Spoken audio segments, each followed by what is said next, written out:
This video presents the historical and scholarly case for its topic, the evidence, reasoning, and sources that historians and scholars point to.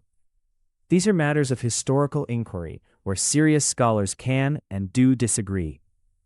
We encourage you to explore the sources yourself and reach your own conclusion.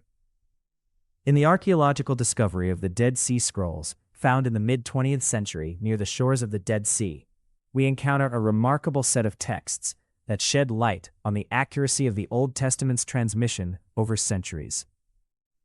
While these scrolls are not part of the standard biblical canon, they include a wealth of biblical manuscripts and texts that relate closely to the Hebrew Scriptures.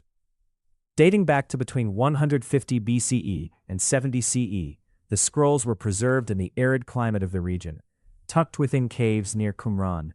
Among them, the Scroll of Isaiah is particularly noteworthy, as it is one of the oldest copies of this prophetic book known to exist. Scholars have extensively studied the manuscripts, comparing them with the Masoretic text, the authoritative Hebrew text of the Jewish scriptures, established by Jewish scribes in the medieval period. What is striking is how closely the Dead Sea Scrolls align with the text of the Old Testament as we know it today. Many scholars argue that this substantial consistency suggests a meticulous approach to copying and preserving these sacred texts over generations. For example, the Isaiah scroll reveals only minor variations, fewer than a dozen discrepancies that do not affect the overall meaning of the text. Such findings bolster the claim that the transmission of these scriptures was done with great care.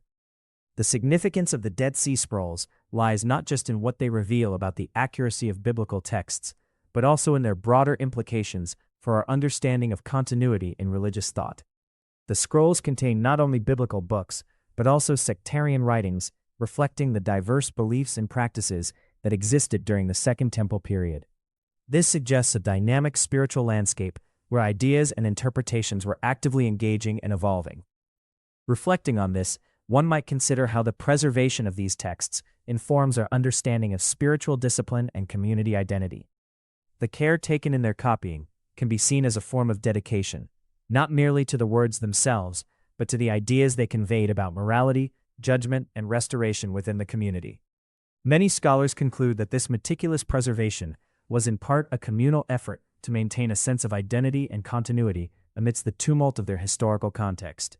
The discovery of the Dead Sea Scrolls invites us to appreciate the rich tapestry of history that shapes our understanding of sacred texts, reminding us of the enduring journey of faith and the careful stewardship of spiritual wisdom across generations.